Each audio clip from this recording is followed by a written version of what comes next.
అదేండి ఇప్పుడు మీరు అడిగేది నా అభిప్రాయం అడుగుతున్నారు కాబట్టి నా అభిప్రాయం చెప్తాను. ఈ నవీన్ యాదవ్ అన్న అతను నెంబర్ 1 ఏంటంటే ఇక్కడ అందరికీ మాకు లోకల్‌గా పరిచయం ఉన్న వ్యక్తి. అందరికీ పిలిస్తే పలుకుతాడు. అపాయింట్‌మెంట్ అక్కర్లేకుండా ఎళ్లి మాట్లాడుకోవచ్చు. అది మాకు నెంబర్ 1 ప్లస్ పాయింట్. రెండోది నవీన్ యాదవ్ ఫాదరు చిన్న శ్రీశైలం యాదవ్ గారు చాలా కాలం నుంచి ఇక్కడ లీడర్ ఆయన. ఆయన చాలా మందికి చాలా సపోర్ట్ చేశారు. నాకైతే ఒక సినిమా ఫీల్డ్ ప్రొడ్యూసర్‌గా నాకు చిన్న శ్రీశైలం యాదవ్ గారు బాగా క్లోజు.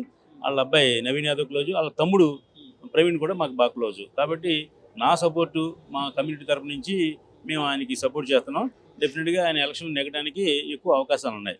ఎందుకు అవకాశాలు ఉన్నాయంటే నెంబర్ 1 ప్రభుత్వం కాంగ్రెస్ ప్రభుత్వం. కాంగ్రెస్ ప్రభుత్వంలో ఉన్న వాళ్ళు ఈ సీటు పోగొట్టుకోరు కదా. అందువల్ల వాళ్ళ ఎంత కష్టమైనా ఎంత సుఖమైనా వాళ్ళు భరించి డెఫినెట్‌గా ఆ క్యాండిడేట్‌ని ఎన్నుకుంటారు. 2 ఏంటంటే ఈ క్యాస్ట్‌లో ఇంతవరకు ఇక్కడ మినిస్టర్ లేరు. డెఫినెట్‌గా ఇతను ఎమ్మెల్యే అయిన వెంటనే ఖచ్చితంగా ఇతనికి మినిస్టర్ ఇస్తారు. రెండోది.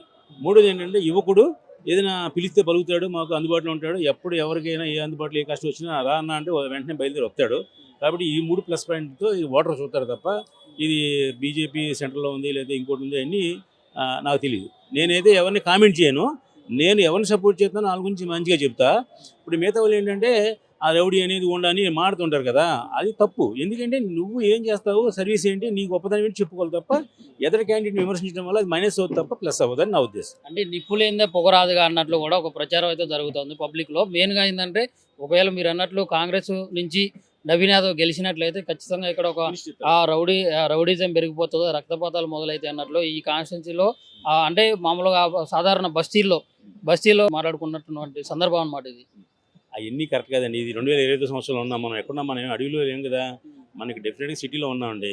ఇక్కడ అలాంటివి ఏం జరగవు. డెఫినెట్గా ఇక్కడ లా అండ్ ఆర్డర్ ఉంటుంది. ప్రభుత్వం కాంగ్రెస్ ప్రభుత్వం జరుగుతుంది. అయితే మినిస్టర్ అయితే ఇంకా బాధ్యతగా ఎక్కువగా ప్రజాసేవ చేస్తాడు తప్ప అలాంటివి చేయరు. ఇవన్నీ అబద్ధాలు. అంటే మాకు తెలిసిన ఇన్ఫర్మేషన్ మీకు చెప్పాం. మిగతా పార్టీ వాళ్ళు ఏం కామెంట్ చేస్తారో మాకు అనవసరం. Naveen Yadav is a good candidate. Definitely is win the MLA. అది ఎంత మెజార్టీ అన్న విషయం చెప్పలేం కానీ 100% ఇది విన్నింగ్ క్యాండిడేట్. ఇప్పుడు ఎమ్మెల్యేగా పనిచేశారు 3 సార్లు కూడా గెలిచి దాదాపు శబ్దం పైనే చేసినటువంటి వ్యక్తి మాగంటి గోపీనాథ్ యాదవ్. మరి ఆయన మీద మీ అభిప్రాయం ఏంది? ఆయన చాలా మంచి అయినా చాలా సౌమ్యుడు. ఇంతకుముందు ఎలక్షన్ మేము ఆయన కూడా సపోర్ట్ చేసామండి. దాంట్లో తప్పేం లేదు, లోటేం లేదు. అసలు ఆయన వైపు మనం మైనస్ చెప్పాల్సిన పాయింట్ ఏం లేవు. అయితే ఇప్పుడు ఆయన లేరు కదా, అందువల్ల మనం ఈ క్యాండిడేట్ ఎన్నుకున్నాం తప్ప ఆయన డెఫినెట్గా మళ్ళీ 4సారి కూడా ఆయనే ఎన్నుకుంటారు. అది ఆయనే విన్నింగ్ క్యాండిడేట్.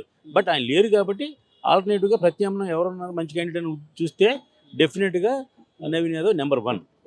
అంటే భర్త ఆశయాలని ఆయన యొక్క రాజకీయ పరంగా ఆయన చేసినటువంటి పనులు కూడా మేము ఒక బాధ్యతగా ఒక తోడుగా ఉండాలని చెప్పి ఆయన ఆశయాలను నిలబెట్టడం ఒక లక్ష్యంగా మాగంటి సునీత, ఆయన సత్యమైనటువంటి మాగంటి సునీత గారు ఇక్కడ బరిలో బీఆర్ఎస్ నుంచి బరిలో అయితే దిగుతూ ఉన్నారు. మరి సానుభూతి అయినా కానీ లేకుంటే పార్టీ పరంగా కానీ గత ప్రభుత్వం చేసినటువంటి అభివృద్ధి పనుల ద్వారా అయినా కానీ జూబ్లీహిల్స్లో బీఆర్ఎస్ నుంచి మాగంటి సునీతగా పట్టం కట్టే అవకాశం లేదంటారా? కాదండి, ఇప్పుడు వాళ్ళు ఎగుతారా ఎక్కడ నేను చెప్పట్లా, వాళ్ళకి అభిమానం ఉన్నారు లేదు కాదంట్లా. ఇప్పుడు మాగంటి గోపీనాథ్ గారు నెంబర్ 1 నాయకుడు. చాలా కష్టం, మంచి గుడ్ విల్ తెచ్చుకున్న నాయకుడు ఆయన. ప్రజెంట్ ఆయన లేరు కాబట్టి ప్రజలు ఆల్టర్నేటివ్ చూస్తారు. అందుకు చూసిన ఉద్దేశం నవీన్ యాదవ్ నెగ్గుతారు నా ఉద్దేశం. ఇది ప్రజల ఉద్దేశం ఏంటో మీరు ప్రజలు తీసుకోండి. నా ఉద్దేశం వాడు అడిగారు కాబట్టి నా ఉద్దేశం చెప్పారు. ఇప్పుడు ఇటు నుంచి కూడా చూసుకున్నట్లయితే బీజేపీ నుంచి కూడా మొన్న భారీ ర్యాలీ అయితే తీయడం జరిగింది. మరి బీజేపీ ఖచ్చితంగా అయితే ఇక్కడ గెలవాలి, గెలిచి చూపించాలి, మా సత్తా దాటాలి. అదేవిధంగా ఎక్కడ బై ఎలక్షన్ జరిగినా కానీ బీజేపీ అనేది ఒక పట్టుకొని కూడా అక్కడ ఖచ్చితంగా గెలిపే లక్ష్యంగా అయితే ముందుకు పోతూ ఉంటుంది. ఇది గతంలో హుజురాబాద్ చూసుకున్నా కానీ వేరే దగ్గర చూసుకున్నా కానీ మరి ఇప్పుడు బీజేపీ కూడా మరి ఇక్కడ ఎంతవరకు పట్టు ఉండే అవకాశం ఉంటుంది మరి ఎట్లా? కాదు, పార్టీలకు అతీతం అండి. నేను నవీన్ యాదవ్ అనే ఇండివిజువల్ పర్సనల్గా నేను అతన్ని అభిమానిస్తాను, అతన్ని సపోర్ట్ చేస్తున్నాను. ఇంకా పార్టీలు అంటారు ఎవరు ఇష్టం, ఒక ఇంట్లోనే 3 పార్టీలు ఉన్నారు. మూడో పార్టీ భార్య పార్టీ కొడుకు పార్టీ కదా. పార్టీలు గురించి కామెంట్ చేయట్లేదు మనం. నవీన్ యాదవ్ ఇండివిజువల్గా గుడ్ పర్సన్, మాకు అందుబాటులో ఉండే పర్సన్. కాబట్టి నేనైతే మాత్రం ఆయన కొట్టేస్తా. ఇప్పుడు చాలా రకాలుగా చూసుకున్నట్లయితే ప్రధాన సమస్యలు నియోజకవర్గంలో ఇప్పుడు బస్తీల్లో చూసుకున్నట్లయితే ఇంకా వాళ్ళ బస్తీల దగ్గర డ్రైనేజీ వ్యవస్థ కానీ లేకుంటే ఆ దోమలని, ఈగలని, ఆ చెరువులని, చేమలని, ఎటు రోడ్ల విషయంలో కానీ చాలా రకాల ఇబ్బందులు అయితే పడుతున్నారు. అంటే రిచ్ పీపుల్ ఏమో వాళ్ళు లగ్జరీగా అయితే ఉంటున్నారు జూబ్లీహిల్స్ నియోజకవర్గంలో. మరి సాధారణ ప్రజలు వాళ్ళ ప్రధాన సమస్యలను పరిష్కరించే అవకాశం లేకుండా ఉంది. ఇప్పుడు ప్రభుత్వం ఏర్పడి 2 సంవత్సరాలు అయినప్పుడు కూడా 2 సంవత్సరాల్లో కూడా ఎక్కడేసిన గొంగళి అక్కడే ఉన్నటువంటి సందర్భం. అండ్ ఇప్పుడు ఎమ్మెల్యేలు ఎందుకు పెట్టారు, అన్ని సీఎం చేయలేడు కదా. స్థానిక ఎమ్మెల్యే చేసే పనులు ఉంటాయి కదా, ఇక్కడి నుంచి కదా వచ్చేది. కార్పొరేటర్, సామె ఎమ్మెల్యే, తర్వాత మినిస్టర్, తర్వాత సీఎం కదా. కాబట్టి ప్రభుత్వాన్ని నిందించద్దు. ఇప్పుడు ఇప్పుడు మన నవీన్ యాదవ్ని ఎన్నుకుంటే మీరు చెప్పినటువంటి అట్టడికి ఉన్నటువంటి కాలనీలు కానివ్వండి, ఈ బస్తీలు కానివ్వండి, ఇవన్నీ కూడా ఇతను డెవలప్ చేసి చూపిస్తాడు. ఇప్పుడు సీఎం గారు వచ్చి సీఎం గారు బోల్ డెవలప్ చేశారు కదా, అలాగే ఈయన కూడా డెవలప్ చేసి చూపిస్తాడు. రన్నింగ్లో ఉన్న ప్రభుత్వానికి సపోర్ట్ చేస్తే ఈ ప్రభుత్వం ఇమ్మీడియట్గా ఫండ్స్ శాంక్షన్ చేయడం కానీ పనులు చేయడం కానీ జరుగుద్ది. మనం ఒక ఎమ్మెల్యేగా ఈయనకు ఒక అవకాశం ఇస్తే ఇతను ఏం చేస్తాడో సత్తా చూపిస్తాడు మనకి, మనం చూద్దాం. ఇప్పుడు ఫైనల్గా ఏం చెప్పదలుచుకున్నారు జూబ్లీహిల్స్ నియోజకవర్గ ప్రజలకి? మరి నవీన్ యాదవ్ తరపు నుంచి చెప్తా అంటున్నారు, నవీన్ యాదవ్కి సపోర్ట్ అంటున్నారు. మరి నవీన్ యాదవ్ తరపు నుంచి మరి జూబ్లీహిల్స్ వాళ్ళకి ఏం చెప్తారు? నవీన్ యాదవ్ గారు విన్నింగ్ క్యాండిడేట్ అండి.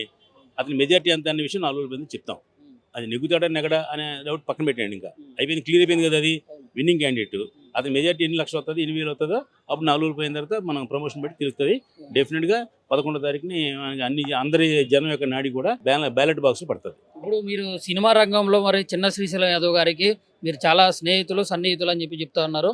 మీకు ఎన్నో రకాలుగా అయితే సపోర్ట్ చేసినటువంటి సందర్భాలు కూడా ఉన్నాయని చెప్తున్నారు. మరి ఏ రకమైన సపోర్ట్ చేశారు మీకు సంబంధించి? సపోర్ట్ అంటే ప్రతి ఒళ్ళు డబ్బు పెట్టకలేదండి, భుజం మీద చేస్తే చాలు కదా. సపోర్ట్ అంటే అంతే. ఇప్పుడు మాకేం అవసరం లేదు, సినిమా ఫీల్డ్లో మాకేం ఎవరు హెల్ప్ చేయట్లేదు, డబ్బు హెల్ప్ చేయట్లేదు, ఇంకోటి హెల్ప్ చేయట్లేదండి.